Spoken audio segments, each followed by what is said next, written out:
जय राधा रमण जय जय नवल किशोर जय गोपी चित चोर प्रभु जय जय माखन चोर नमः ओम विष्णु पादाय कृष्णा पृष्ठाय भूतले श्रीमते भक्ति वेदांत स्वामी नामिने नमस्ते सरस्वती देवे गौरवाणी प्रचारिणे निर्विशेष शून्यवादी पाश्चात्य देशतारिणे जय श्री कृष्णा चैतन्य प्रभु नित्यानंदा श्री अद्वैत गदाधर श्रीवासादि गौर भक्ति वृंदा हरे कृष्णा कृष्णा कृष्णा हरे हरे हरे राम राम राम हरे हरे हरे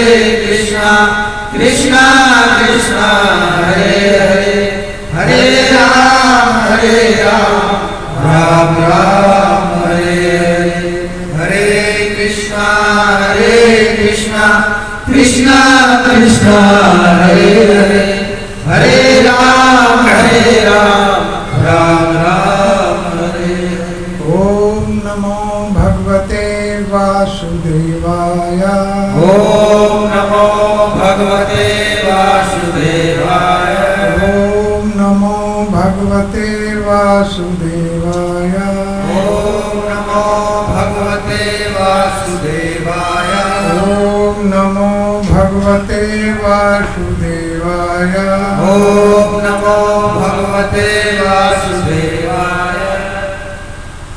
हरे कृष्ण। श्रीमद् भागवत सप्ताह का आज चौथा सत्र।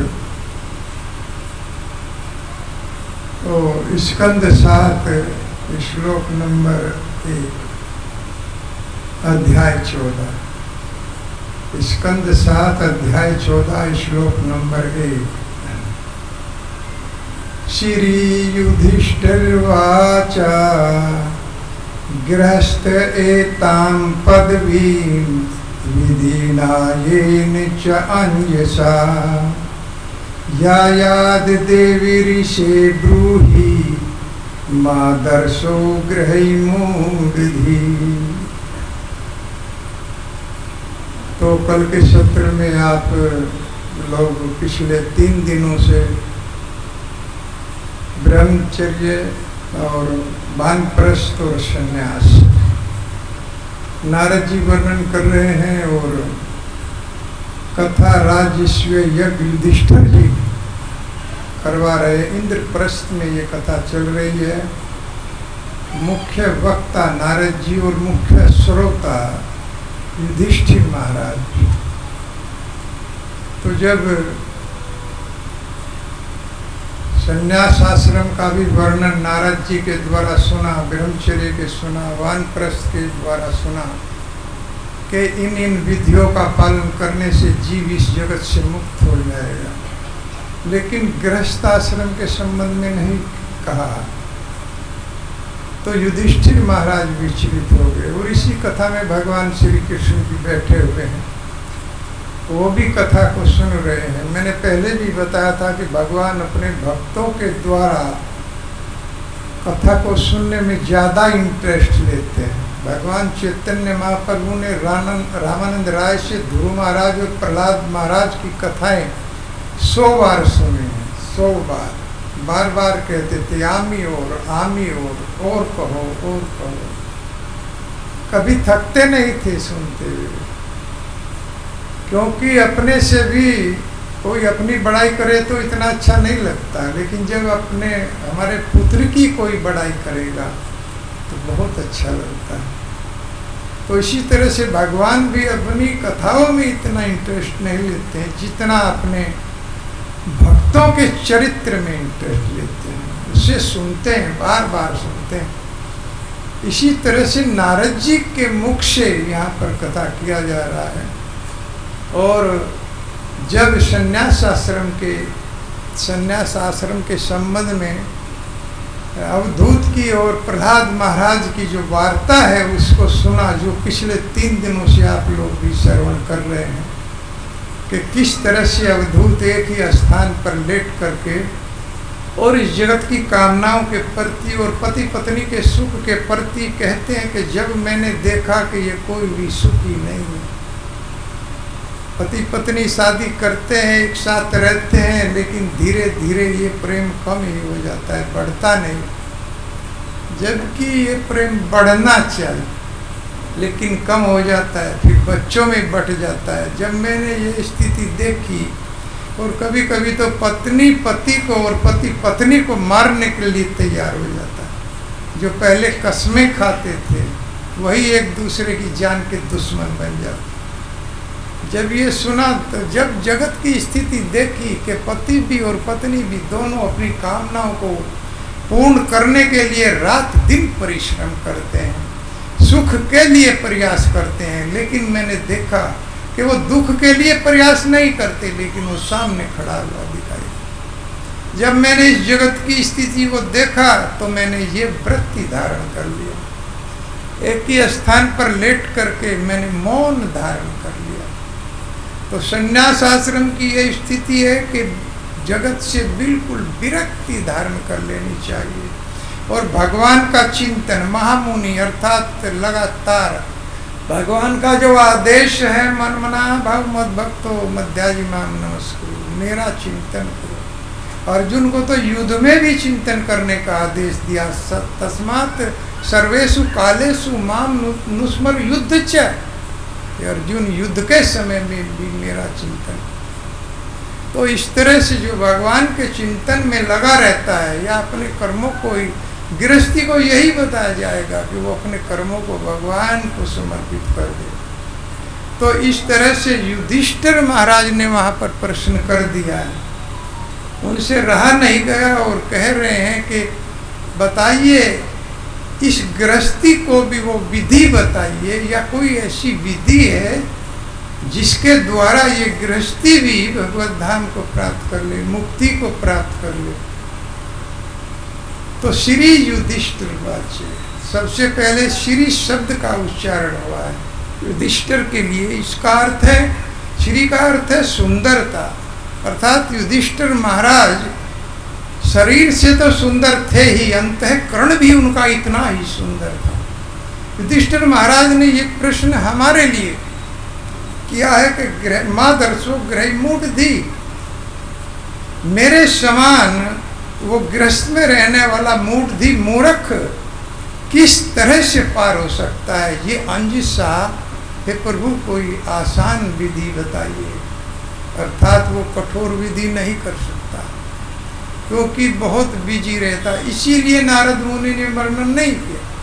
कभी भी गृहस्थी से आप पूछेंगे कि कहेंगे कि नो टाइम, हमारे पास समय नहीं, भजन के लिए समय नहीं है, अपने बच्चों के लिए, अपने परिवार के लिए, सबके लिए, अन्यत्र अपने लिए समय निकाल लेंगे, लेकिन उस भगवान के लिए जो स्वयं हमारा उद्गम है, हमारा सच्चा पिता है।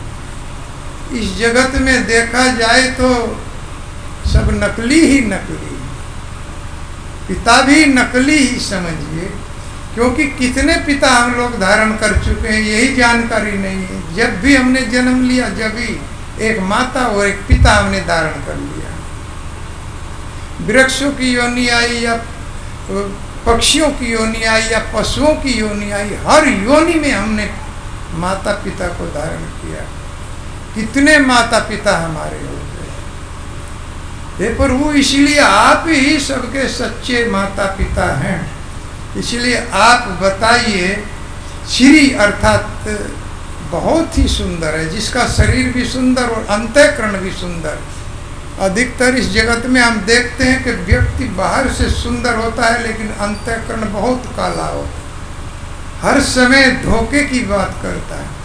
तो इस तरह से युधिष्ठिर महाराज ऐसे नहीं थे, उनका अंतःकरण भी इतना ही सुंदर था जितने वो बाहर से सुंदर थे, इसलिए श्री शब्द का प्रयोग किया गया। इसलिए सुंदर युधिष्ठिर महाराज ने वर्णन किया, प्रश्न पूछा, गृहस्थम एताम पदवी, गृहस्थ के लिए एताम ऐसी कोई पदवी जैसी कि आपने बताई है सन्यासियों के लिए, विधि ना कोई ऐसी विधि बताइए, ये निचा बहुत जो आसान हो। आसान का अर्थ है कि वो कोई ऐसी विधि नहीं कि हिमालय में चला जाएगा और वहाँ पर ध्यान लगाएगा, उसके पास इतना समय नहीं है। कोई ऐसी विधि बताइए जो अपने घर गृहस्थ में रहते हुए अपने सारे कार्यों को करते हुए भी उस विधि को वो अपना ले। यह याद देव ऋषि गुरु है, देव ऋषि गुरु ही मैं पूछता हूँ, मादर सो मेरे समान ग्रही मूढ़ दी, इन मूर्ख गृहस्थों का क्या हाल होगा, ऐसी कोई विधि बताइए। अर्थात ये तो बस अपने घर में ही लीन रहना चाहते, तो ऐसी विधि बताइए। तो पहले हमको गृहस्थ के ही संबंध में समझना पड़ेगा कि गृहस्थी किसको कहते हैं। गृहस्थी के लिए बताया गया है, प्रहलाद महाराज कहते हैं कि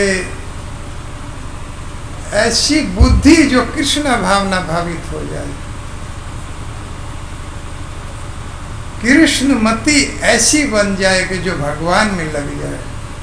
तो ऐसी बुद्धि जब भगवान में लग जाती है, अपने सारे कार्य पूरे करते करते भी वो भगवान को अर्पित हो जाता है, भगवान को अर्पण कर देता है। और आगे तो यहाँ तक कहा गया है कि गृहस्थी को अपने सारे ही कर्म श्री भगवान को अर्पण कर देने चाहिए। तो देखिए कितने बड़े बड़े गृहस्थी हुए, जितने भी बड़े बड़े महाराज हुए वो सब गृहस्थी हुए। इसलिए गृहस्थ आश्रम कहा जाए तो सभी से श्रेष्ठ है, क्योंकि वो अपने बच्चों को पालन करते हुए, पालता हुआ पति पत्नी दोनों मिल करके अपनी गाड़ी को आगे बढ़ाते हैं। और अगर वो भगवान को अर्पण कर दें अपने कर्मों को, तो निश्चित रूप से यह बहुत आसान विधि बन जाती है और उसके द्वारा वे इस जगत से मुक्त हो सकते हैं। ऐसे गृहस्थी का उदाहरण दिया जाता है बलि महाराज से। बलि महाराज को देखिए, तीनों लोकों के स्वामी थे और उन्होंने अपने गुरु की भी अवज्ञा कर दी भगवान के लिए। यह शिक्षा लिया जा सकता है कि भगवान के लिए कुछ भी छोड़ा जा सकता है। बलि महाराज ने अपने गुरु का त्याग कर दिया, क्योंकि शुक्राचार्य जब बलि महाराज वचन दे रहे थे 3 पग भूमि का, जब वामन भगवान 3 पग भूमि मांग रहे थे बलि महाराज के यज्ञ में जाकर, कोई छोटा मोटा यज्ञ नहीं था, 100वां यज्ञ था। और 100 यज्ञ अगर पूर्ण हो जाए तो इंद्र का पद निश्चित हो जाता। आखिरी यज्ञ था 100वां, उसी में वामन भगवान पहुंच गए और एक बहुत छोटा 52 अंगुल के भगवान बन करके चले गए, जैसे हम बोना जिसको कहते।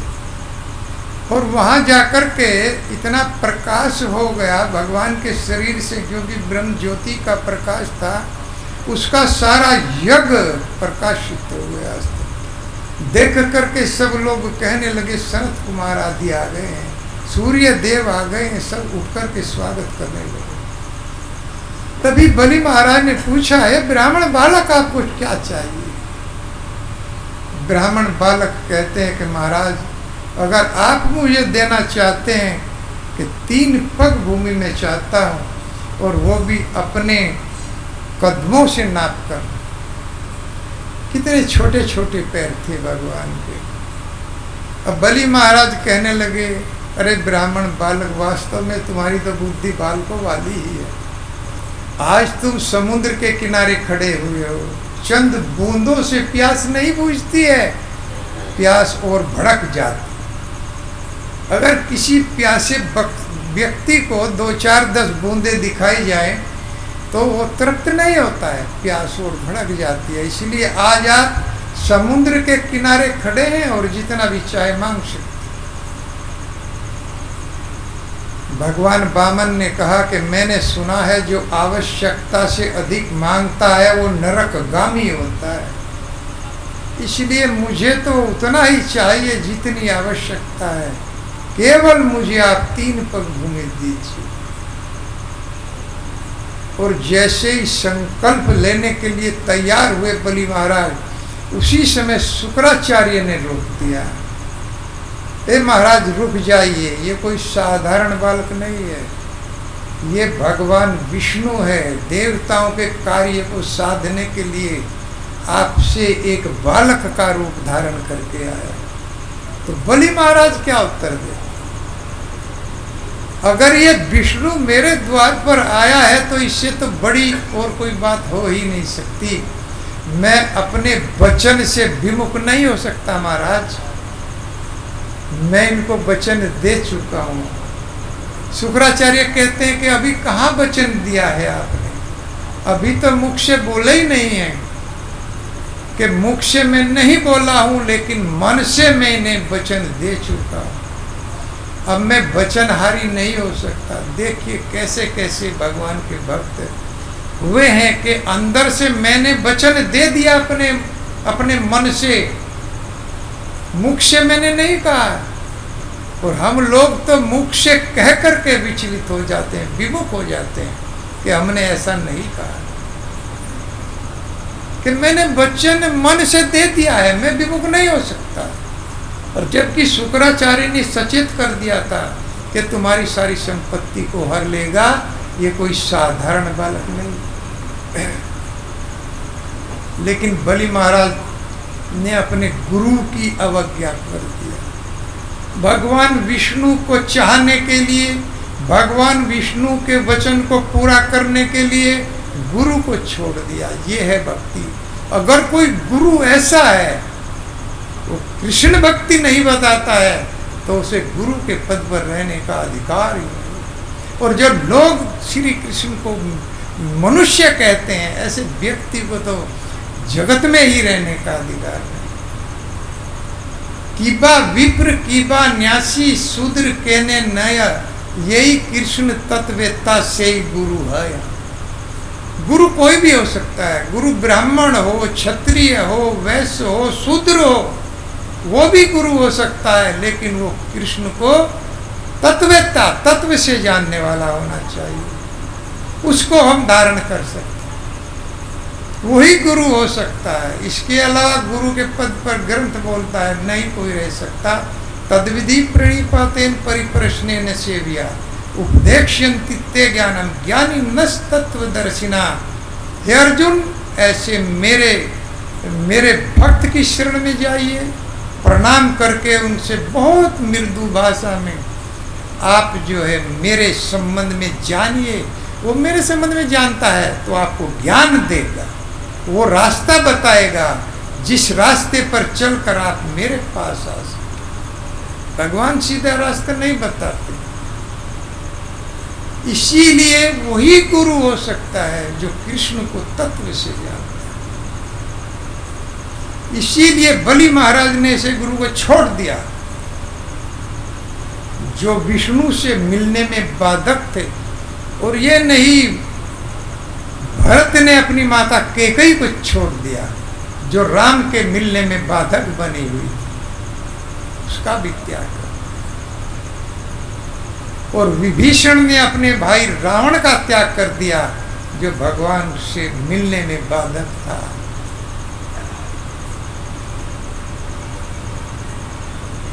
इस तरह से ऐसे व्यक्तियों का त्याग करना था, क्योंकि एक सिद्धांत है भक्ति का, अनुकूलस्य संकल्प प्रतिकूलस्य वर्जन। अनुकूल को अपनाओ और प्रतिकूल को त्याग दो। जो भी कृष्ण के भक्त के बीच में आएगा उसका त्याग करना ही सर्वश्रेष्ठ है, उसे छोड़ देना चाहिए। इसीलिए बलि महाराज ने वचन दिया कि निश्चित रूप से मैं इस ब्राह्मण बालक को अपना वचन दूंगा। 3 पग भूमि देने का जैसे ही वचन दिया तो भगवान ने अपना पैर बढ़ाना शुरू कर दिया। भगवान के हाथ पैर हमारे जैसे नहीं है। अंगान यस्य सकलेन्द्रिय वृत्ति मंती पश्यन्ति पांति कलियंती चिरम जगन्ति। भगवान के हाथ, भगवान के पैर, भगवान की सारी ही इंद्रियां एक दूसरे की पूरक हैं। वो जितना चाहे उसको बढ़ा सकते हैं। वो आंखों से प्रसाद ग्रहण कर खाना खा सकते हैं। भगवान में ये कैपेसिटी है। हम लोग भोग लगाते हैं तो क्या भगवान उसे खाते हैं? केवल दृष्टि डालते हैं और दृष्टि से ही उसमें से अवशेष ग्रहण कर लेते हैं। तो फिर आप लोगों के लिए लड्डू गोपाल जी छोड़ देते, उसे सुंदर प्रसाद बना देते। इसलिए भगवान की जो सारी इंद्रियां हैं वो एक दूसरे की पूरक हैं। इसलिए मुख भी पद्म कमल से सुशोभित है और चरण कमल भी कमल से सुशोभित है। पूरा का पूरा नख से सिख तक चंद्र कह सकते हैं, कमल कह सकते हैं भगवान को, कोई भेद नहीं। इसीलिए सर्वतो पाणी पादम तत् सर्वतो आक्षी शिरोमुखम सर्वतो श्रुति मल्लोके सर्वमावर्ता तिष्ठति। हे अर्जुन, भगवत गीता का श्लोक है। मेरे हाथ, मेरे पैर, मेरा मुंह, मेरी आंख, मेरे कान सर्वत्र हैं, मैं सब जगह रहता हूँ। इसलिए कभी ये नहीं सोचना चाहिए कि हमारी बातें कोई सुन नहीं रहा है। भगवान के कान सर्वत्र हैं, कोई देख नहीं रहा है। भगवान के आंख सर्वत्र है। इसीलिए विक्रम कर्मों से बचना चाहिए और ये जानना चाहिए कि हमको कोई देख रहा है। इसीलिए हमको जब उन कर्मों का दंड मिलता है, भले ही हम इंसान से छुपा सकते हैं लेकिन परमात्मा से नहीं छुपा सकते, क्योंकि उसकी आंखें सर्वत्र हैं, उसके हाथ सर्वत्र हैं, उसके पैर सर्वत्र हैं और वो प्रत्येक जीव के हृदय में बैठी हुई जो वहीं से देखते रहे। प्रत्येक मनुष्य के हृदय में, इसलिए भगवत गीता में उसे क्षेत्रज्ञ कहा गया। क्षेत्रज्ञ आत्मा भी है और परमात्मा भी है। आत्मा अपने शरीर की बात जानता है लेकिन परमात्मा समस्त शरीरों की बात जानता है। जितने भी जगत में शरीर हैं सबके अंदर की बात परमात्मा जानता है, सबके हृदय में बैठे। इसलिए सावधान रहना चाहिए कि कोई हमको देख नहीं रहा। इसी तरह से सर्वतो सब जगह मैं रहता हूँ, मैं सब जगह रहता हूँ। तो बलि महाराज ने अपने वचन को पूरा किया और भगवान का जो पैर सर्वत्र है वो बढ़ना शुरू हो गया। कितना बड़ा आकाश को छेद करके, ब्रह्मांड को छेद करके तीनों दो लोकों में चला गया। दो पग में ही भगवान ने इस पृथ्वी को, इन तीनों लोकों को नाप लिया और फिर तीसरे पग के लिए कहा कि ये तो खाली रह गया बलि, इसको कहाँ रखूं? मैं ये बता रहा हूं कि गृहस्थ किस तरह से अर्पण करता है। बलि महाराज बहुत बड़े गृहस्थी थे। किस तरह से उन्होंने अपनी पूरी संपत्ति, जो तीनों लोकों की संपत्ति थी, श्री भगवान को अर्पण कर दी और उसके बाद अपने आप को भी दे दिया। इसीलिए गृहस्थ को चाहिए कि अपना घर, अपना परिवार, अपनी संपत्ति कभी अपनी नहीं माने, वो भगवान की संपत्ति। ये शरीर भी भगवान का है, अपना नहीं है। ये शरीर भी साथ नहीं देता है लेकिन भगवान साथ कभी छोड़ते नहीं। पत्नी साथ नहीं देते, बच्चे साथ नहीं देते। बलि महाराज जी कहते हैं कि महात्मनो, ये शरीर अपना नहीं है। ये बच्चे जो प्रेम से एक डाकू की तरह से ये सब लूटते रहते हैं, शरीर अंत समय में साथ छोड़ देता, साथ नहीं देता। और किमात्म जाया संसरती हेतु भूतिया किमात मर्तस्य गेहे आयुषो गया। और सुंदर पत्नी अपनी जो है, अगर वो भजन नहीं करती तो जन्म और मृत्यु के चक्र में डालने वाली बन जाती है। पूरे परिवार को जन्म और मृत्यु के चक्र में डाल देती है। कितनी भी सुंदर पत्नी घर में हो, अगर वो भजन नहीं करती है, भगवान को भोग नहीं लगाती है, जैसा भगवान कहते हैं कि वो चोर हैं जो मुझे अर्पण नहीं करते। यज्ञाशिष्टासीनो संतो मुचन्ते सर्व किल विषम भुजन्ते ते तव घम पापा पचंती आत्म कारणा। ऐसे व्यक्ति जो घर में भोग नहीं लगाते हैं, वो मेरी संपत्ति को खाते हैं, वो चोर है जो मुझे अर्पण नहीं करते। और पाप खाते हैं, उनका वो प्रसाद भोजन नहीं रहता, वो पाप बन जाता है और वो पाप को खाते हैं, चोर हैं। और फिर हम कहते हैं कि हमको तो बहुत अच्छे कर्म किए, हमने तो परिवार को पाला, प्रसाद बना बना करके खिला खिला करके अपने पति बच्चों को पाला है, लेकिन बहुत बड़ा पाप कर लिया अनजाने में, क्योंकि सारी संपत्ति भगवान की है, उसमें हमारा लगता क्या है। 5 मिनट के लिए हम भगवान को अर्पण नहीं कर सकते क्या? भगवान कोई खा रहे हैं क्या? ये सब भाव का खेल है, उसको हमें ही तो खाना है। और ये भाव होना चाहिए कि मैं भगवान के लिए बना रही हूँ। जब हम भोजन बनाते हैं तो भाव रहता है गृहिणी का कि मैं अपने बच्चों के लिए, अपने पति के लिए खाना बना रही हूँ और अपने लिए। तो इस भाव को चेंज ही तो करना है। मुझे सबसे पहले अपने लड्डू गोपाल के लिए भोजन बनाना है, उनको भोग लगाने के बाद ही किसी को मिलेगा।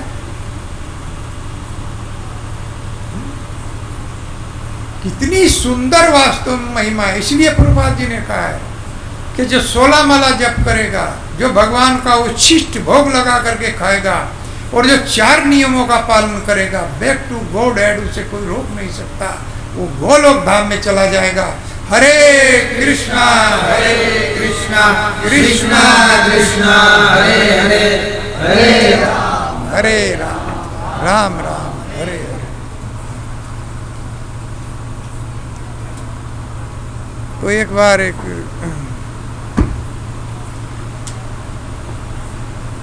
हरे कृष्णा, तो एक बार एक साधु चले जा रहे थे,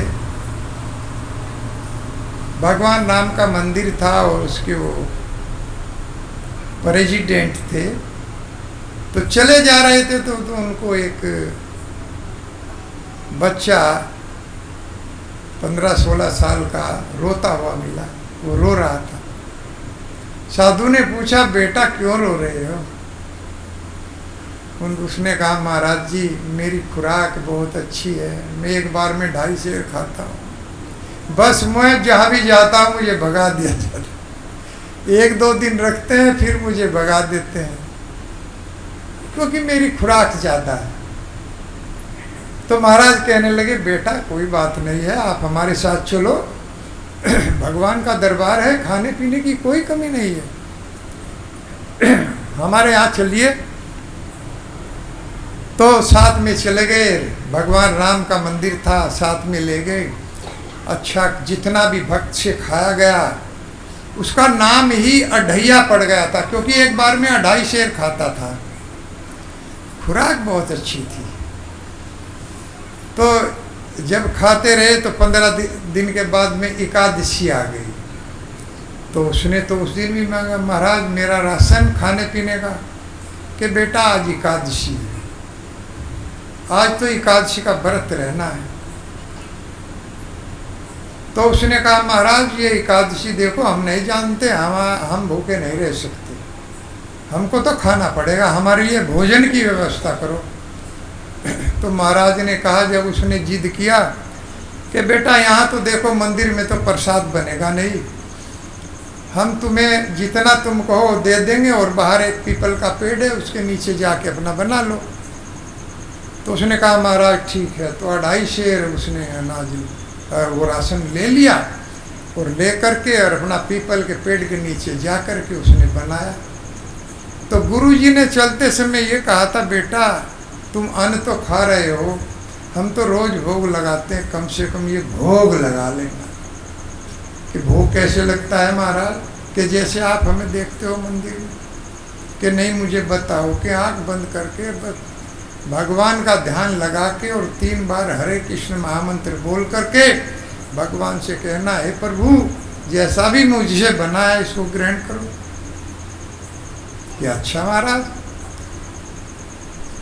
तो भोग में लगा दूंगा, क्योंकि भोग आपको लगाना है भाव से, कि कोई खाने तो नहीं आएगा, कि खाने कोई नहीं आएगा, खाना तुम्हें ही है, भगवान को अर्पण हो जाएगा।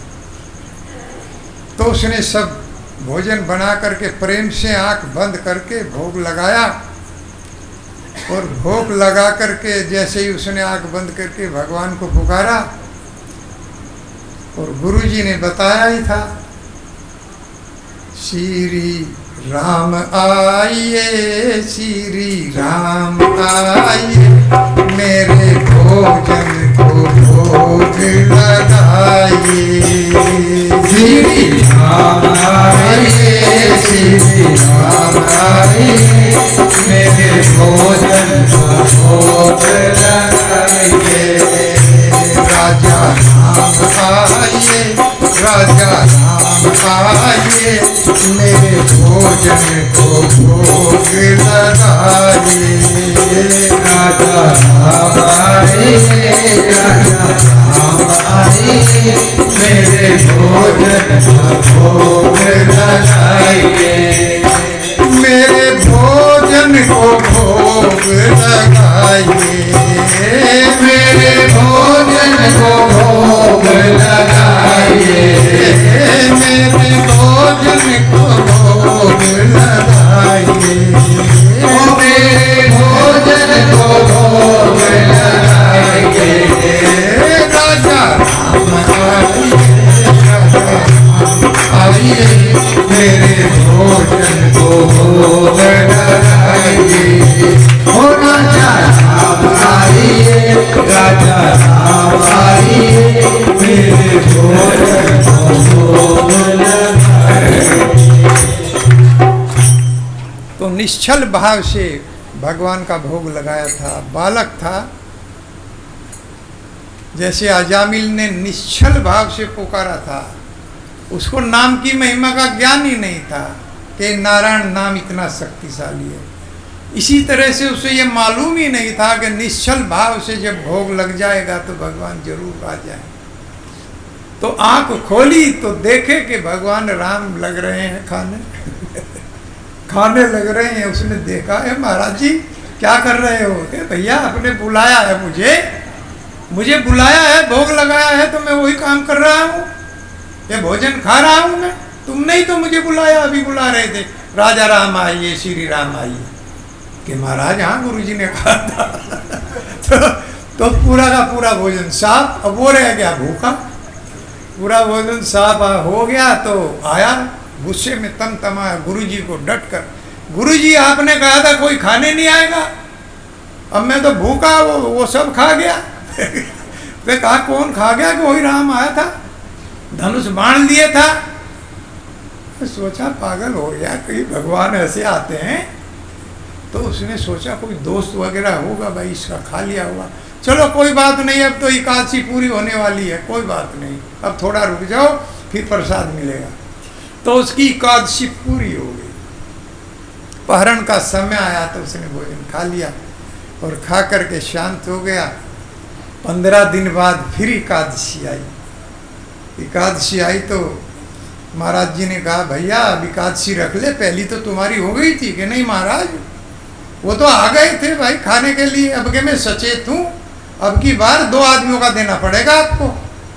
कि 2 आदमियों का वो आता है और एक मेरा, दोनों का बनाना पड़ेगा।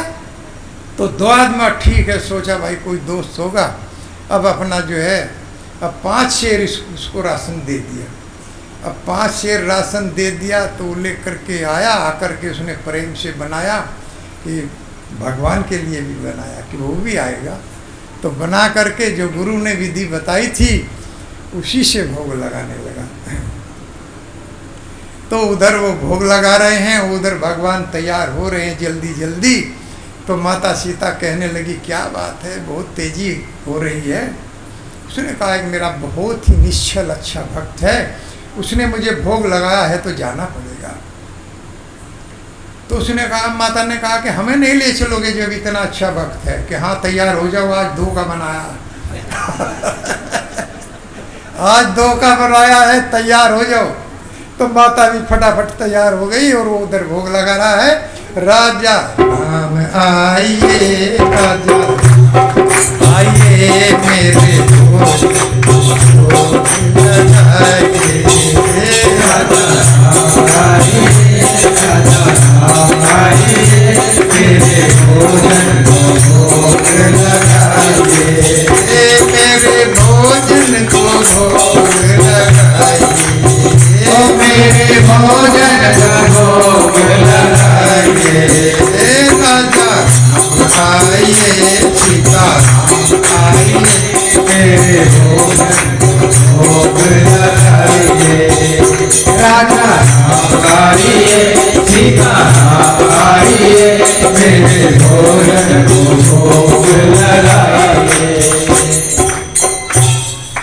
तो खोली आँख, देखा तो 2 लग रहे हैं अब भगवान राम और माता सीता दोनों प्रसाद खा रहे हैं, बड़े भाव के साथ खा रहे हैं, क्योंकि भोग भक्त प्रेम से लगाता है। पत्रम पुष्पम फलम तोयम यो में भक्तिया परच्छति। प्रेम पूर्वक अगर आप मुझे पत्ता पुष्प फल भी भेंट करोगे तो मैं स्वीकार करूँगा, लेकिन प्रेम पूर्वक, प्रति आत्मना शब्द है, अपने प्रेम से भर करके उसको भोग लगाइए। तो वो तो प्रेम से भर करके भोग लगा रहा था, उसे तो ये ज्ञान ही नहीं था, निश्चल भाव से लगा रहा था। तो माता सीता और उसने देखा तो आँख फाड़ गया, भाई आज भी गया भोजन दोनों ने खा लिया। उसने कहा भाई हमारे लिए कुछ बचेगा? कि इतना थोड़ा बनाते हो भाई, कैसे बचेगा? तो दोनों ने खा करके अपना ठीक है अब हम चलते हैं। वो चले और वो आग बबूला करके गुरु के ऊपर मतलब परेशान हुआ है, गुरु जी आपने तो अब की बार मुझे फिर भूखा रख दिया। कि बेटा एकादशी रख ले, फिर आपकी एकादशी। अब तो पारण का समय हो रहा है, थोड़े घंटे के बाद में पारण हो जाएगा। तो गुरु जी आज वो दोनों ही आ गए थे, अब बताओ आज भी मैं भूखा रह गया। कि कौन आता? एक औरत थी उसके साथ में, भगवान नाम के साथ में माता सीता भी थी। अब सोचा भाई पता नहीं कोई भेष बदल के कैसे आ गया, कहीं भगवान ऐसे तो आते नहीं हैं। चलो जैसा भी है ठीक है। उस दिन की भी उसकी एकादशी हो गई। 15 दिन बाद फिर एकादशी आई। अब एकादशी आई तो उसने कहा गुरुजी अब के तो 7.5 सेर देना पड़ेगा, 2 वो और 1 मैं, 3 का बनाना पड़ेगा क्योंकि 2 आते हैं। अब गुरु ने सोचा भाई क्या कह रहा है, फिर भी कहा भाई भंडारा है भगवान का, यहाँ कोई कमी नहीं, ले जाओ 7.5 सेर। तो वो दे दिया उसने। फिर वो बनाया।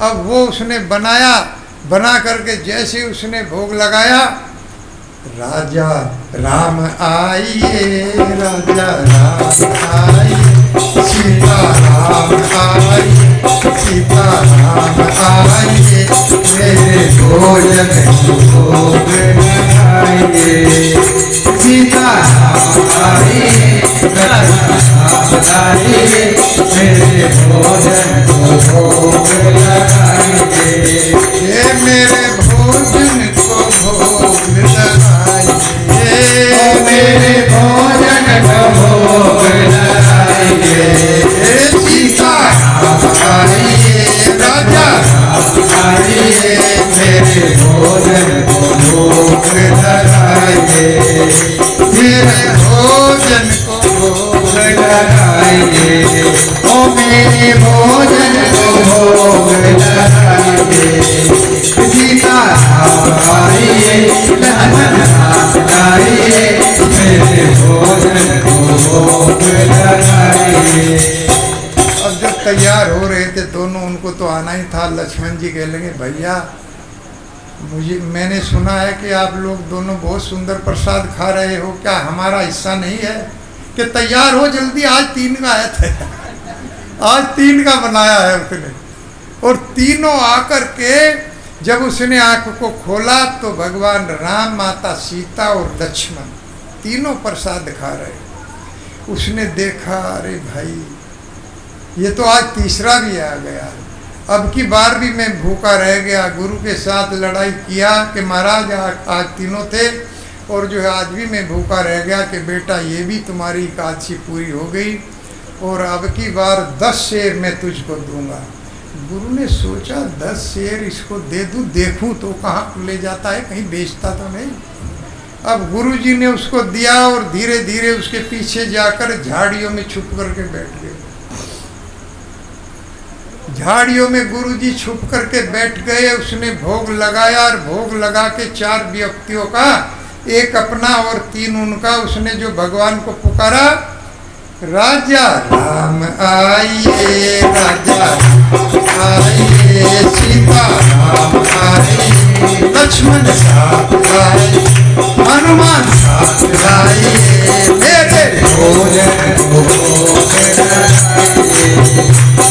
राम आइए, लक्ष्मण साथ आइए, हनुमान साथ आइए, मेरे भोजन को भोग लगाइए, मेरे भोजन को भोग लगाइए, ओ मेरे भोजन को भोग लगाइए, मेरे भोजन को भोग लगाइए, मेरे भोजन को भोग लगाइए, सीता राम आइए, हनुमान साथ आइए, मेरे भोजन को भोग लगाइए, ओ मेरे भोजन को भोग लगाइए। अब जो देखा कि भगवान राम, माता सीता, लक्ष्मण और हनुमान जी पधार गए हैं, लेकिन बैठे हैं बेचारे तीनों, क्योंकि कच्चा राशन रखा था, उसने बना नहीं, वो भी होशियार हो गया था। देखा कि भाई अब की बार तीनों खा जाते, पता नहीं कौन आएगा। अब की बार ये आए, कितने हो गए? 5, 4 हो गए, चारों आए। उसने कहने लगे भैया क्या किया, अब के बनाया नहीं है? कि महाराज मैं भी जानता था कि जरूर आओगे, अब के आप लोग बनाओगे मैं खाऊंगा। तो भगवान ने कहा कि बिल्कुल ऐसा भक्त है कि इसके लिए तो हमको बनाना पड़ेगा। हनुमान जी को कहा जल्दी लकड़ी चुप करके लाओ। हनुमान जी लकड़ी लाए और लक्ष्मण जी ने सब जो चौका था वो तैयार किया। माता सीता ने आटा गूंदा और आटा गूंद करके भगवान माता सीता रोटी बनाने लगी और भगवान रोटी सेकने लगे और उसको एक थाली सजा करके दे दिया कि हे मेरे प्यारे भक्त तुम गरम गरम रोटी खाओ। अब वो खाता जा रहा है और ये चारों जो है बनाते जा रहे हैं और बना करके अपने भक्त को तृप्त कर दिया। भक्त प्रसन्न हो गया और गुरुजी झाड़ियों में थे। गुरुजी झाड़ियों में से देखकर गुरुजी देख रहे हैं तो आंख फाड़ गए गुरुजी। अरे भगवान राम, माता सीता, हनुमान जी, लक्ष्मण जी सब आ रहे हैं, सबके दर्शन हो। दौड़ के भगवान के चरणों में नहीं अपने भक्त के चरणों में गिर गया। भक्त कहने लगे महाराज जी पाप से बचाओ, पाप से बचाओ, पाप से बचाओ, बहुत बड़ा पाप हो जाएगा। तो भगवान राम ने गुरु को भी और शिष्य को भी दोनों को हृदय से लगा लिया और वहीं से विमान में बैठाया और साकेत धाम में प्रविष्टि दे दिया। हरे कृष्णा कृष्णा कृष्णा हरे हरे, हरे राम राम राम हरे हरे। ऐसा होना चाहिए गुरु और शिष्य की बा विप्र की बा न्यासी सूत्र के ने नय। एक कृष्ण तत्ववेत्ता से ही गुरु है। जो कृष्ण को भगवान नहीं मानते उन्हें गुरु के पद पर रहने का अधिकार नहीं है, ये हमारे ग्रंथ कहते हैं। नहीं तो क्या होगा? श्रुति स्मृति पुराण आदि पंचरात्र विधि बिना, अगर इनके द्वारा ये विधि पूछ रहे हैं, ये विधि बताई जाएगी, नहीं तो समाज में हाहाकार साधु लोग भी मचा देंगे। आप लोग देख भी रहे हैं कुछ साधु किस तरह के, जिनको हम पूछते थे कितने बड़े धोखेबाज निकले ये साधु। सब तरह के साधु हैं, कोई लाल वस्त्र में ही साधु नहीं होता है। लाल वस्त्र में शराब पीने वाले भी साधु, और एक ये साधु है जिन्होंने सब कुछ त्याग दिया, लहसुन प्याज भी, सिगरेट मदिरा, no glamming, no drinking, no smoking, no sex, सब कुछ त्याग दिया है? तो क्या ये साधु नहीं है? और एक लाल वस्त्र में आता है और मांग कर ले जाता है और शराब खरीदता है और पीता है, हम उसको साधु कहते हैं। तो इसीलिए मैं बता रहा था कि साधु की पहचान बड़ी कठिन है। भगवान ने कहा है, जैसे हम डॉक्टर को पहचान लेते हैं सफ़ेद कोड है, पुलिस वाले को पहचान लेते हैं खाकी कोड है, एडवोकेट को पहचान लेते हैं कि लाल काला कोड। साधु को कैसे पहचान? लेकिन साधु जब बोलता है, भगवान ने कहा है, तब साधु को पहचाना जा सकता। जो ग्रंथों की बात बताता है, 3 प्रकार के साधु, अर्चा में वरीय पूजा में श्रद्धेयते नेतद भक्तेषु चान्येषु सेवक प्राकृत स्मरता। यहाँ तक कह दिया गया, जो भक्त भगवान की सेवा में कोई त्रुटि नहीं करता लेकिन भक्तों में दोष देख लेता है, वो निम्न कोटि का भक्त है। भगवान उसे बर्दाश्त नहीं करता। जो भगवान की तो सेवा करता है लेकिन भक्तों में दोष देख लेता, वो 3rd नंबर का भक्त है। दूसरे नंबर का भक्त है जो भगवान के भक्तों को अपना सखा बना लेता है, वो 2nd नंबर का भक्त है। और जो सब जगह कृष्ण को देखता है और कृष्ण में पूरे ब्रह्मांड को देखता है, वो 1st नंबर का भक्त। देख या ना देखे ए भक्तेर गण उल्लू के ना देखे सूर्य किरण। तो जो सब जगह भगवान को देखता है, उत्तम कोटि का भक्त है। चैतन्य चरितामृत में भी ये वर्णन मिला है कि शास्त्र युक्ति नाही जाने दृढ़ श्रद्धा यार, मध्यम अधिकारी से ही महाभाग्यवान। जो शास्त्रों को ज्ञान नहीं जानता लेकिन भगवान और भक्तों में दृढ़ श्रद्धा उसकी बहुत बड़ी श्रद्धा है, वो मध्यम स्तर का भक्त है। 3रे नंबर का तो यही रहेगा। चैतन्य महाप्रभु ने यही श्लोक दिया है वहाँ पर कि अर्चा में भरिय पूजा में श्रद्धि है। जो भगवान में तो दोष नहीं देखता, कोई त्रुटि नहीं करता, लेकिन भक्त में देख लेता है तो 3rd पर आ जाता है। और जो भक्तों को अपना सखा बना लेता है 2nd पर आ जाता है। और जो शास्त्र युक्ति सुनिपुण दृढ़ श्रद्धा यार, उत्तम अधिकारी से ही तार ये संसार। जो शास्त्रों की युक्ति भी जानता है, शास्त्रों में भी दृढ़ है, शास्त्रों का उपदेश भी करता है और भगवान और भक्तों में दृढ़ श्रद्धा रखता है, वो उत्तम अधिकारी है, उच्च अधिकारी है, उस संसार को पार लगाने की क्षमता रखता है। ऐसे भक्त शिला प्रभुपाद जी हमारे फाउंडर आचार्य, ऐसी भक्ति वेदांत स्वामी प्रभुपाद जिन्होंने करके दिखाया है, पूरे जगत को तार के दिखाया है। इसीलिए हम गाते हैं पाश्चात्य देश तारिणी, पूरे जगत को तार दिया। ऐसा साधु ना हुआ है ना होगा, भूतों ने भविष्यति। पूरे कलयुग में इतना धनाढ्य साधु सन्यासी, सन्यासी के पास तो कुछ भी नहीं होता, लेकिन प्रभुपाद जी ने 10 साल के अंदर 40 रुपये ले जा करके जो प्रचार किया, तो 10 साल के बाद उनके पास 40 अरब की संपत्ति था। ऐसा साधु नहीं हुआ। और जगत का गुरु, जगत में करके दिखाया। मुस्लिम कंट्रीज में भी हमारे इस्कॉन के टेम्पल है जहाँ पर भगवत भक्ति का प्रचार किया जाए। तो ये है वास्तव में जो भगवान को भोग लगाते हैं वो गृहस्थी हैं, वो पार उतरेंगे। जो अपने आप मतलब जो है भगवान की संपत्ति को खा रहे हैं, वो चोरी कर रहे हैं। उनको लग तो नहीं रहा भाई हम कोई पाप कर रहे हैं, वो कहते हैं कि हम तो कमाते हैं भाई, खाते हैं, लेकिन ये पृथ्वी किसकी है जो अन्न पैदा करती है? आपने बनाई इस पृथ्वी को, किसने बनाया? उस भगवान ने बनाया है। ये उसकी संपत्ति है जो हमें अन्न देती है। ये सूर्य जो प्रकाश दे रहा है किसकी संपत्ति है? हमने बनाया है सूर्य को, इसके बिना तो एक दाना भी पैदा नहीं होगा। ये भगवान की संपत्ति है।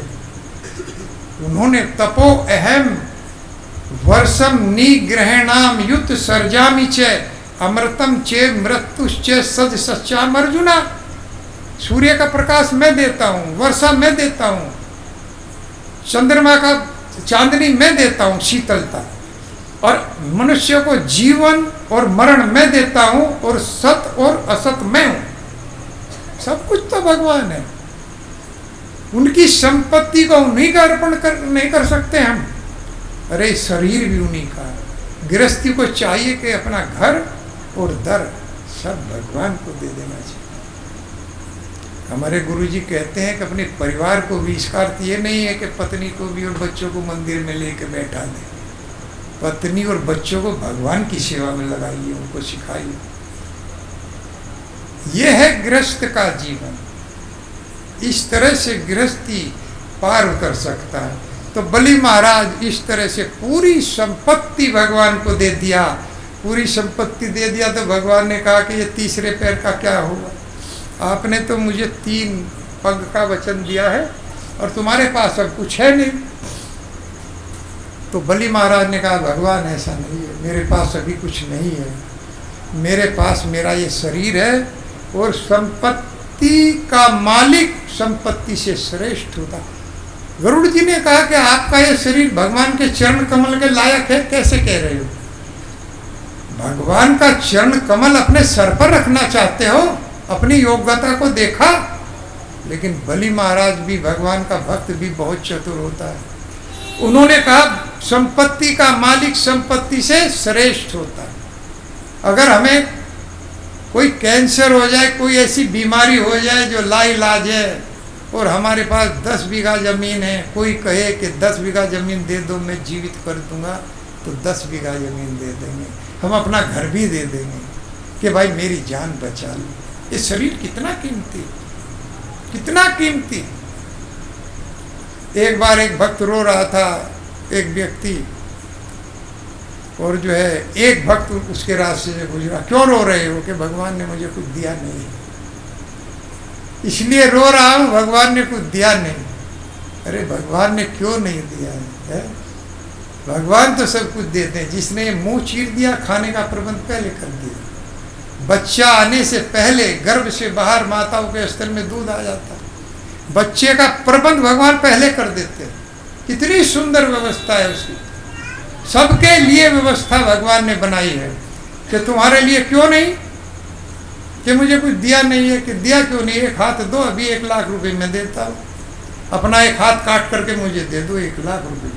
महाराज जी कैसी बात कर रहे हो? कोई अपना हाथ दे देगा? कि एक आंख दे दो, चलो 2 लाख ले लो।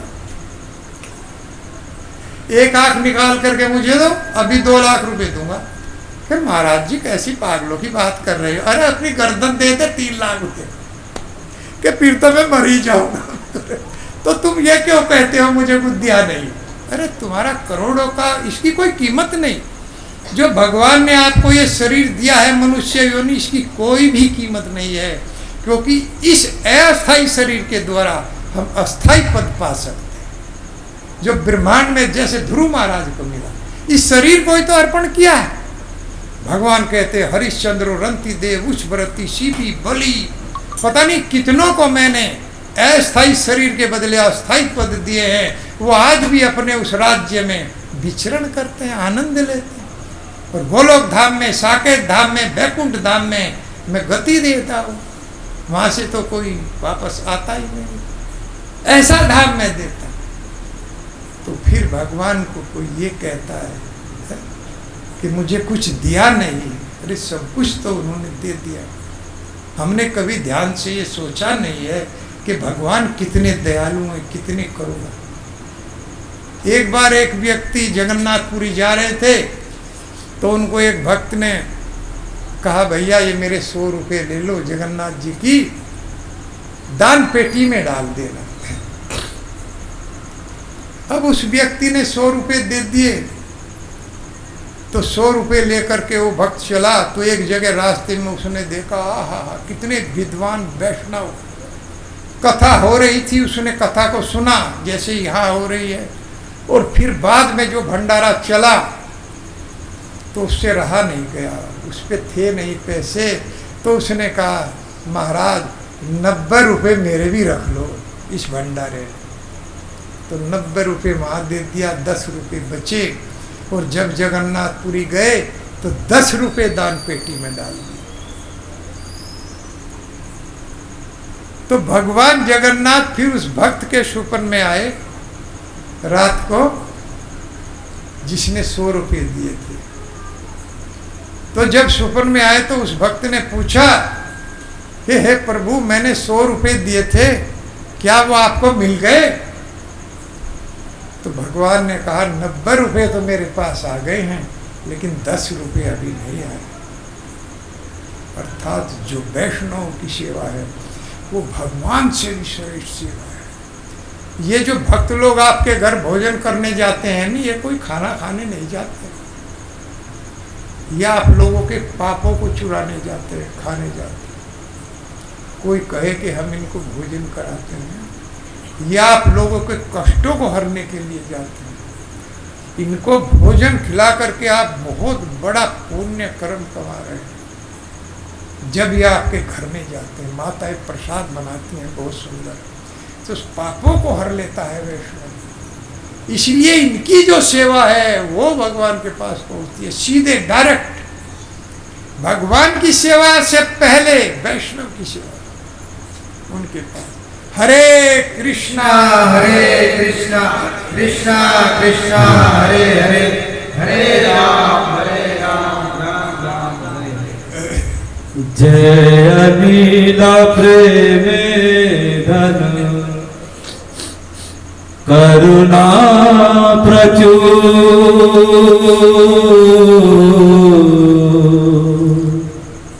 जय अनिला प्रेम धन करुणा प्रचुर। हे ना प्रभु कोथा गेला आचार्य ठाकुर,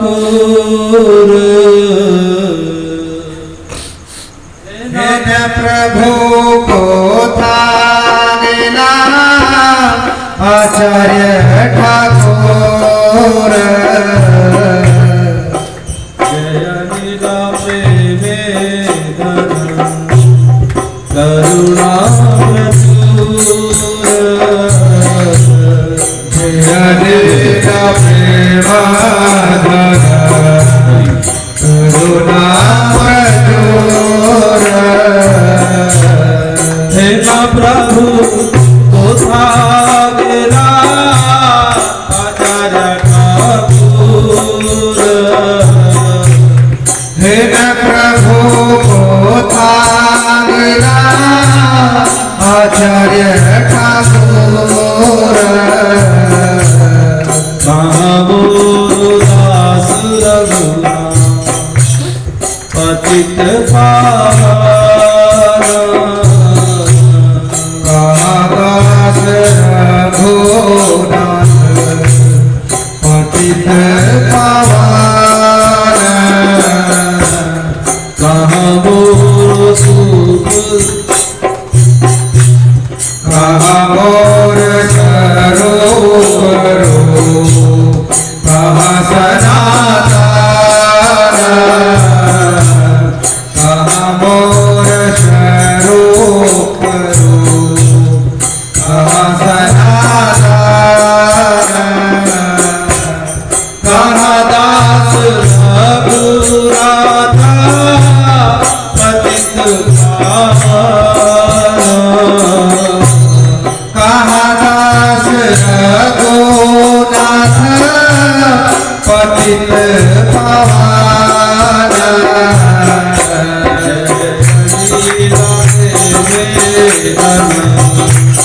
करुणा प्रचुर,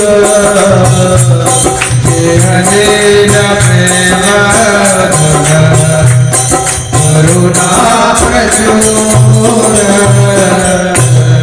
हे ना प्रभु कोथा गेला आचार्य ठाकुर, हे प्रभु कोथा गेला आचार्य ठाकुर। कहाँ मोर भट्ट युग कहाँ कविराज, कहाँ मोर भट्ट युग कहाँ कविराज। एक काले को था मेरा गौरा नटराज एक काले को था मेरा गौरा नटराज लीला करुणा प्रचुर जय प्रेम करुणा प्रचुर मेरा प्रभु था मेरा आचार्य ठाकुर मेरा प्रभु को था मेरा आचार्य ठाकुर फसाणे कुटी गो माता अनिले पसीब पासरे कुटी गो माता अनरे पसीब गौरांगे गुणे रे निधि गोतागे रे पावा गोरांगे गुणेरनि गोतागे पावा जय लीला प्रेमे मना करुणा प्रचुर हरे प्रेम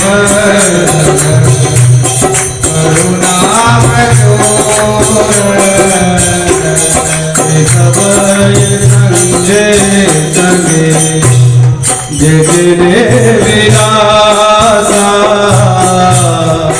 सब संगीर सते जगन विलास से संग ना पाइया कांदन संदासा से संग न पाया काने नरोत्तम दास लीला प्रेमे मना करुणा प्रचुर हरे प्रेम करुणा प्रचुर मेरा प्रभु को था मेरा आचार्य ठाकुर मेरा प्रभु को था मेरा आचार्य ठाकुर जय हो वैष्णव ठाकुर जय हो वैष्णव ठाकुर जय हो वैष्णव ठाकुर जय हो वैष्णव ठाकुर जय हो वैष्णव ठाकुर जय हो वैष्णव ठाकुर जय हो वैष्णव ठाकुर जय हो वैष्णव ठाकुर जय हो आचार्य ठाकुर जय हो आचार्य ठाकुर जय हो आचार्य ठाकुर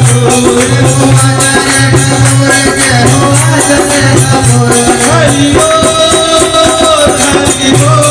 बोल हरि बोल हरि बोल हरि बोल हरि बोल हरि बोल हरि बोल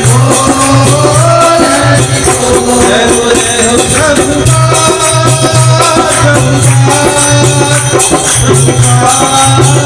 प्रभुपाद जय हो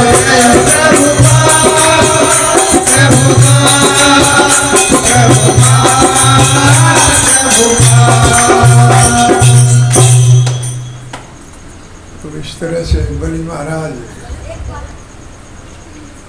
जब गरुड़ जी ने उनको कहा कि आपका जो ये सर है क्या भगवान के चरण कमल के लिए उपयुक्त है? कहाँ भगवान का चरण कमल, और कहा तुम्हारा ये शरीर जो एक दिन चला जाएगा। तो बलि महाराज ने कहा कि संपत्ति का जो मालिक होता है वो संपत्ति से श्रेष्ठ होता है, और भगवान ने मेरी संपत्ति 2 पग में नापी। क्या मेरा ये शरीर 1 पग के लायक भी नहीं है? तो भगवान ने तुरंत बलि महाराज के सर पर अपना पैर रखा और पैर रख कर के पाताल लोक सुतल लोक में पहुंचाया और वहां पर वायदा किया कि अब मैं तुम्हारा द्वारपाल बनूंगा। जब बलि महाराज ने कहा कि महाराज असुर प्रवृत्ति मेरी अब नहीं रही, आपका चरण कमल स्पर्श हो गया, अब मेरे में आसुरी प्रवृत्ति नहीं रही है, अब मुझे लोग तंग करेंगे, तो भगवान ने कहा कि मैं तुम्हारा द्वारपाल बन करके पहरा दूंगा। और वही भगवान ने किया।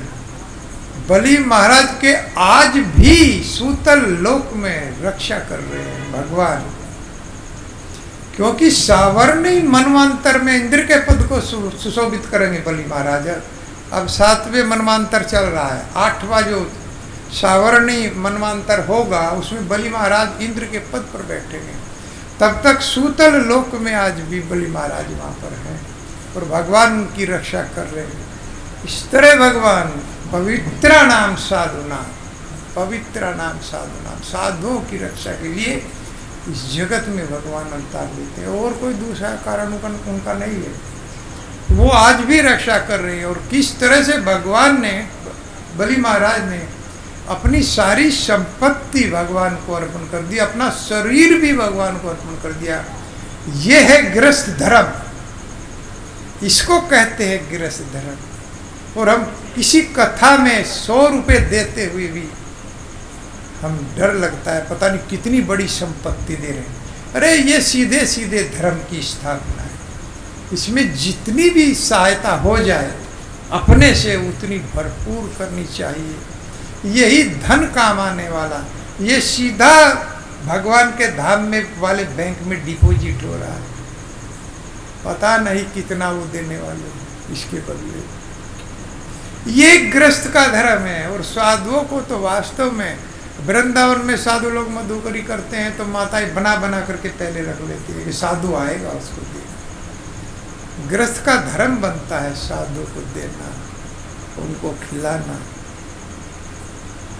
तो इस तरह से बलि महाराज ने सब कुछ भगवान को अर्पण कर दिया। प्रहलाद महाराज ने जब उनके पिता ने पूछा क्या सीखा है स्कूल में, दूसरी बार पूछा कि श्रवणम कीर्तनम, विष्णु सीखा है। ये पिताजी मैंने तो विष्णु के संबंध में श्रवण करना सीखा है, सुनना, और उसी का नाम का कीर्तन करना सीखा है, उसी का चिंतन करता। ये चीजें मैंने सीखी हैं। तो गृहस्थ का धर्म बनता है कि जब भी उसके पास समय मिले, आगे आएगा श्लोक, कि वो साधुओं की संगति करे। साधु संगे सर्व शास्त्र कह, लव मात्र साधु संगे सर्व सिद्धि है। थोड़ा सा भी शुद्ध साधु का संग हो जाए तो सारी सिद्धि प्राप्त हो जाती है, कुछ शेष नहीं रहता। संग का अर्थ है कि उनका आदेश माना जाए, उनका आदेश ही पार लगा देगा। और कृष्णार्पित प्राणा तत्पुरुष निसेव्या, समस्त पापों से मुक्त होने के लिए एक ऐसे भक्त की सेवा कर ली जाए जिसने अपना प्राण कृष्ण को अर्पण कर दिया, अपना जीवन दे दिया, अपना घर बार छोड़ करके तो भगवान की सेवा में आ गया हो। ऐसे साधु की अगर सेवा कर ली जाए, सेवा का अर्थ है कि उसके आदेश को धारण कर लिया जाए, तो सारे पापों से मुक्त हो जाए। ये मैं नहीं कह रहा हूँ, ये भागवतम कह रहा है, इसलिए मैं श्लोक में बोलता हूँ। तथा अगवान राजन पुयेत तप आदि भी यथा कृष्णा अर्पित प्राणा तत्पुरुष निसेव्या। इन तपस्याओं से, इस ज्ञान से, इस ध्यान से पाप नहीं कटता है।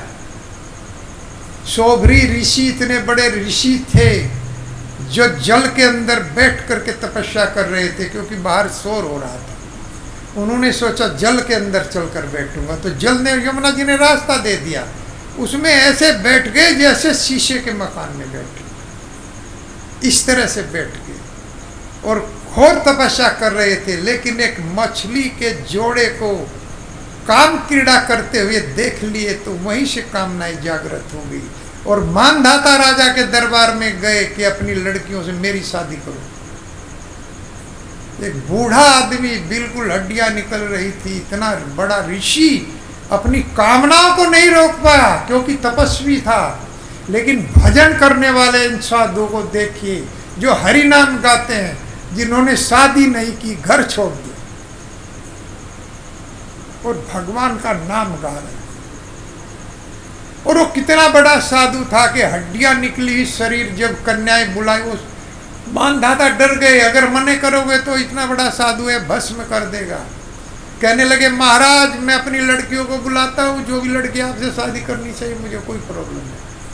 लड़कियों को बुलाया, लड़की डर गई, भाग गई कि महाराज ये तो भूत प्रेत कौन आ गया। कहा कि दोबारा बुलाओ, दोबारा योग शक्ति से इसने सुंदर राजकुमार बन गए कि 50 की 50 कन्याओं ने शादी कर ली, 50 कन्याओं से शादी। इतना बड़ा ऋषि भी अपनी कामनाओं को नहीं रोक पाया। लेकिन भगवान का भक्त रूप गोस्वामी, सनातन गोस्वामी, देखिए कितने बड़े बड़े साधु इसी कलयुग में जो अपना राजपाट सब कुछ त्याग करके भगवान चैतन्य महाप्रभु के चरणों में अर्पण कर दिया अपना पद। और देख आपकी दीनता, फटे मोर मन नाज से तुम्हारा नाम रूप सनातन। भगवान ने उसी समय दीक्षा दी, अपना प्रधानमंत्री का पद चरणों में ला करके रख दिया। तो ये गृहस्थ का धर्म बनता है कि वो भगवान के भक्तों की, भगवान की सेवा में अपने आप को लगाए, भगवान का भोग घर में लगाए और भगवान का भजन करे, तो निश्चित रूप से उद्धार होगा।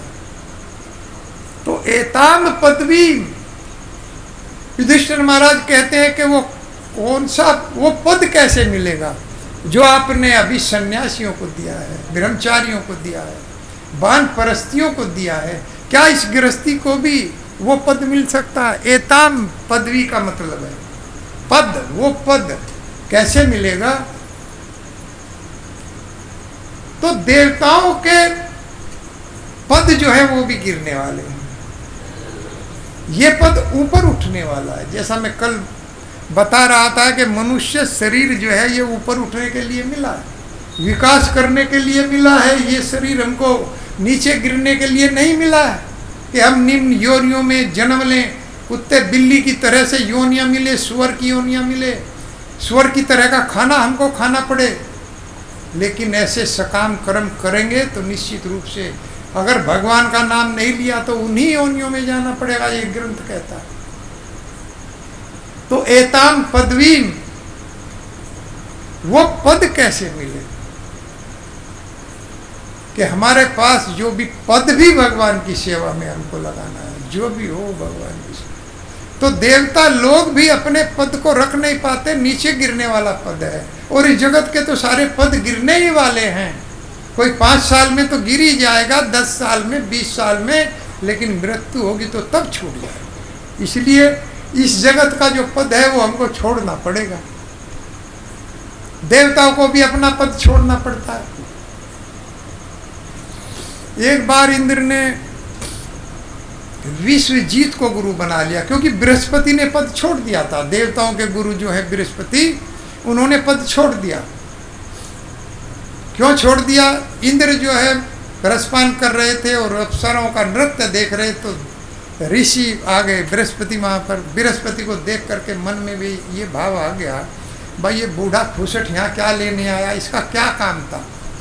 बस इसी से नाराज हो गए और पद छोड़ करके चले गए। तो देवताओं के ऊपर बहुत विपत्ति आ गई। तो गुरु को पाने के लिए उन्होंने विश्वजीत को गुरु बनाया। ब्रह्मा जी ने कहा इस समय विश्वजीत ही आपके गुरु के पद के लायक है। और विश्वजीत के 3 मुख थे और वो असुरों का भी प्रतिनिधि था, असुरों का भी गुरु था। तो इंद्र ने, देवताओं ने उसको गुरु बना लिया। गुरु बना लिया तो वो यज्ञ करने लगे देवता लोग, क्योंकि वो असुरों का भी गुरु था। तो चुपके आहुति देवताओं को एक देता और 2 असुरों को दे देता था। इंद्र को इस बात का मालूम हो गया कि ये तो असुरों को भी आहुति दे रहा है, तो सिर कलम कर लिया। सिर कलम कर लिया तो ब्रह्म हत्या का पाप लग गया, और ब्रह्म हत्या जो है वो डायन बन के उसके पीछे दौड़ी। इंद्र आगे आगे और ब्रह्म हत्या पीछे पीछे। एक जल के सरोवर में एक कमल की नाभ में घुस करके जान बचाई इंद्र ने। पता नहीं कितने वर्षों तक उसमें रहा। उधर इंद्र का पद खाली हो गया। देवताओं ने मीटिंग किया कि भाई इंद्र का पद तो खाली रहना नहीं चाहिए, तो नहुष नाम के राजा को इंद्र का पद दे दिया, वो राजा बन गया। देखिए ये लोग भी कितने कामी होते हैं। और नहुष जब इंद्र बन गया तो उसने सोचा कि मैं अब इंद्र बन गया तो इंद्र की जो पत्नी है सची, वो मेरी पत्नी होनी चाहिए। अब उसने इंद्र की पत्नी को लेटर लिख दिया, लव लेटर। अब इंद्र की पत्नी ने बृहस्पति जी को वो लेटर दिखा, देखे महाराज ये नहुष इंद्र बना दिया, ये कितना गलत काम कर रहा है। तो अब बृहस्पति ने सलाह दिया और ये कह रहा है कि मैं तुम्हारे मकान पर आऊंगा और मुझे समय दो, तो इसको बोल दो कि मैं तैयार हूं, आप जो है आ जाए, लेकिन सप्त ऋषियों को रथ में जोत कर आएंगे। तो जो सप्त ऋषि देवता थे उनको रथ में जोत करके नहुष रथ पर बैठ गया और बोल रहा था सर्प सर्प सर्प, अर्थात जल्दी चलो जल्दी चलो, क्योंकि स्वर्ग में बहुत बड़ी बड़ी कामनाएं हैं। तो सर्प सर्प किया और वशिष्ठ ऋषि जुटे हुए थे, उनको लात मार दिया कि जल्दी चलो। तो वशिष्ठ ऋषि ने साफ दे दिया कि मूर्ख, तुम सर्प की योनि में जाओगे अभी, जो तुम इंद्र के पद पर बैठे हुए हो। तो अजगर बन करके वन में गिर पड़ा, अजगर बन गया। अजगर बन गया तो पांडव लोग उधर मतलब अपने को छुपाते हुए फिर रहे थे। तो उसी समय जब पांचों पांडव अपने को छुपा रहे थे, एक झोपड़ी डाल करके वन को काट रहे थे, सफाई कर रहे थे, तो युधिष्ठिर महाराज ने भीम को जल लाने के लिए भेजा। तो जब वशिष्ठ ऋषि के सामने गिड़गिड़ाया था नहुष के महाराज मुझसे गलती हो गई, मुक्त कर दो, तो तब कहा था एक श्रेष्ठ पुरुष आपसे प्रश्न करेगा, जो आपने उसका उत्तर से आप प्रसन्न हो जाएंगे, तब आपकी गति होगी। तो भीम जो रास्ते पर जा रहे थे और खाने के लिए भी उन्होंने कहा था कि 24 घंटे में एक बार जो तुम्हारी चपेट में आ जाएगा वो छोड़ा नहीं पाएगा, वो तुम्हारा भोजन बन जाएगा, क्योंकि अजगर के रूप में चलेगी। तो भीम जा रहे थे तो उस अजगर ने, नहुष राजा जो अजगर बना हुआ था, उसने इंद्र को लपेट लिया। इंद्र को लपेट लिया तो इंद्र जो है, हाँ उसको लपेट लिया, भीम को लपेट लिया। भीम जो है, भीम का उसका युद्ध हुआ, लेकिन वो तो वरदान था कि जो भी तुम्हारी चपेट में आ जाएगा 3 पहर तक वो अपने आप को छुड़ा नहीं पाएगा। नहीं तो भीम के सामने क्या था, अजगर कुछ था ही नहीं, लेकिन वो छुड़ा नहीं पाए। बहुत इंतजार करने के बाद में महाराज युधिष्ठिर गए और देखा कि भीम को इस अजगर ने लपेट लिया है। समझ गए कि ये अजगर कोई साधारण व्यक्ति नहीं है, कोई साधारण शरीर वाला नहीं है, ये तो कोई श्रेष्ठ पुरुष है, भीम को कोई पकड़ ही नहीं सकता। और तब उन्होंने प्रार्थना की है, प्रभु आप बताइए आप कौन है। तब अजगर ने प्रश्न किए कि पाप क्या है, क्या किस तरह से, वो प्रश्न तो मुझे इतने याद नहीं है। युधिष्ठिर महाराज ने ठीक ठीक तरह से उन प्रश्नों का उत्तर दिया और वो युधिष्ठिर के प्रश्नों के उत्तर से प्रसन्न होकर के भीम को छोड़ दिया और वो राजा भी देवताओं के रूप में प्रकट हो गया। नहुष भी देवताओं के रूप में प्रकट हो गया और चरणों में गिर गया, युधिष्ठिर महाराज के आपके संग से मेरी गति हुई है। तो इस तरह से देवताओं के पद भी देखिए कितने नीचे गिर सकते हैं ये लोग, और इस जगत के लोग तो नीचे गिरते ही, ऊपर उठने का इनका कारण नहीं है। केवल भगवान का भक्त जो इस शरीर का विकास के लिए यूज करेगा, क्योंकि ये शरीर हमको निम्न योनियों में जाने के लिए नहीं मिला है, विकास करने के लिए, ऊपर उठने के लिए मिला है। और ऊपर क्या है? स्वर्गलोक, मुक्तिलोक, गोलोक धाम, साकेत, वैकुंठ, उनमें प्राप्ति होती है। तो इस तरह से इस शरीर का हम गृहस्थ जीवन में ठीक ठीक उपयोग कर सकते हैं, अर्थात वो पद हम लोग प्राप्त कर सकते हैं अगर हम इसका ठीक विधि ना, फिर आगे आया विधि ना। युधिष्ठिर महाराज पूछ रहे हैं कोई विधि हम आपको बताइए, अंजिसा, जो कोई बहुत आसान विधि है, बहुत आसान गृहस्थों के लिए विधि पूछ रहे हैं। क्योंकि हम हिमालय में जाकर तपस्या नहीं कर सकते, हमारे बच्चे हैं, हमारी पत्नी है, हम उनको नहीं छोड़ सकते, इसलिए कोई आसान विधि बताइए।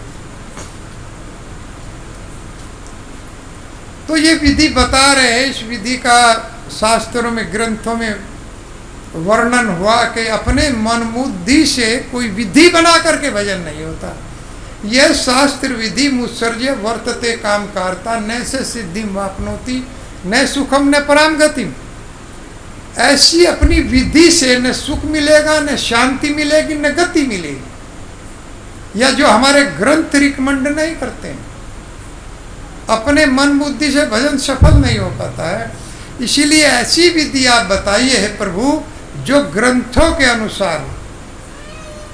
तो कलि संत तारण उपनिषद में हरे राम राम राम हरे हरे, ये मंत्र इससे स्टार्ट होता है। लेकिन ब्रह्मांडीय पुराण में ये मंत्र हरे कृष्ण कृष्ण कृष्ण हरे हरे, हरे राम राम राम हरे हरे। और प्रहलाद महाराज कहते हैं कि तत्रा उपाय सहस्त्रस्य भवेत दुख उत्थिता। भगवान के रास्ते प्राप्त करने के लिए सहस्त्रों विद्या है। बताइए, सहस्त्रों विद्या बता दिया गया, लेकिन उनको तो शॉर्टकट चाहिए ना, जो जल्दी से जल्दी भगवान के धाम हम लोग पहुंच जाए।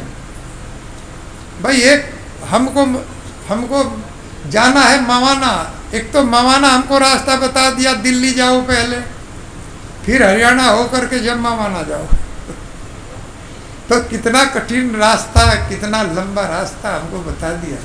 और एक रास्ता बता दिया कि यहाँ से सीधे मेरठ से जो है मवाना डायरेक्ट मतलब जाओ, तो आप आध घंटे में मवाना पहुँच जाएंगे। तो हमको तो वो विधि चाहिए ना जो इस मनुष्य योनि में, इस कलयुग में हमको गोलोक धाम पहुँचाए, ऐसी विधि हमको। तो प्रहलाद महाराज इसको बताते हैं कि ये विधि केवल श्री भगवान ने जो बताया है। अब ग्रंथों में ब्रह्मांडीय पुराण में हरे कृष्ण से है, और कलि संतारणी उपनिषद में हरे राम से स्टार्ट है। तो कौन सी विधि श्रेष्ठ है? इसके लिए जो भगवान ने स्वयं आकर के इस जगत में हमको दिया है, चैतन्य महाप्रभु प्रकट हुए और उन्होंने हमें कौन सी विधि दी? हरे कृष्णा कृष्णा कृष्णा हरे हरे, हरे राम राम राम हरे हरे। तो ये विधि इस कलयुग के लिए सबसे शॉर्ट रास्ता है। गृहस्थ इसको अपना करके अपने सारे कार्य करते हुए, इसको उच्चारण करके, भगवान हरि की कथा का श्रवण करके और भगवान का वो शिष्ट खा करके इस धाम को पहुंच सकता है। हरे कृष्णा। शिला प्रपाद की जय।